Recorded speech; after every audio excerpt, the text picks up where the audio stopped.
দায়বদ্ধতা, জবাবদিহিতা, আবার আমাদেরকে জনগণের কাছে যেতে হবে। সুতরাং এই প্রত্যাশা আর একটা বড় দীর্ঘ সময় একটা স্বৈরা শাসক আন্দোলনের মাধ্যমে যে পরিবর্তন, এখানে প্রত্যাশা তো আকাশচুম্বী। রিসোর্স সম্পদ কম, তো এর মধ্যে আমাদেরকে জনগণের প্রত্যাশা পূরণের জন্য চেষ্টা করতে হচ্ছে। একটা কথা আমি বলতে চাই, প্রথমে বাংলাদেশের বাজেটে সবসময় যারা বঞ্চিত হয়েছে তারা হচ্ছে হতদরিদ্রের উপর।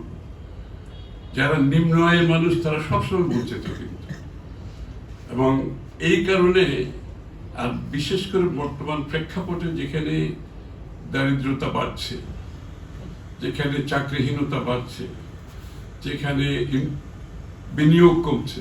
পাঞ্জাবের জগতে একটি বিশ্বস্ত নাম শাবাব এথনিক ওয়্যার। যারা বিনিয়োগ করছে তারা আন্ডার পারফরমেন্সের মধ্যে আছে।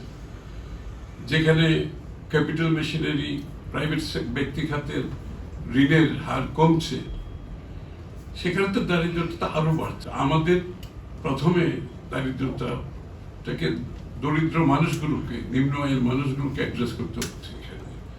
যে কারণে আপনারা দেখেছেন ফ্যামিলি কার্ড, যে বাড়ির যে গৃহ করতে সবচেয়ে নেগলেক্টেড মানুষটা বাড়িতে সারাদিন কাজ করে ফ্যামিলির জন্য, সবাই ঘুমিয়ে যায়, উনি ঘুমান সকলের শেষে।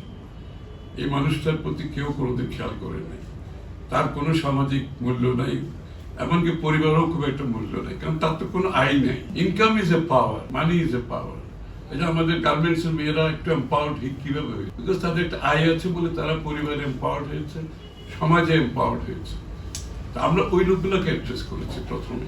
ওই ব্যক্তিটি যে গৃহকর্ত্রী, যার সামাজিক আর্থিক একেবারেই কোনো মূল্য নেই, আমরা টাকাটা সরাসরি ট্রান্সফার করছি তার অ্যাকাউন্ট।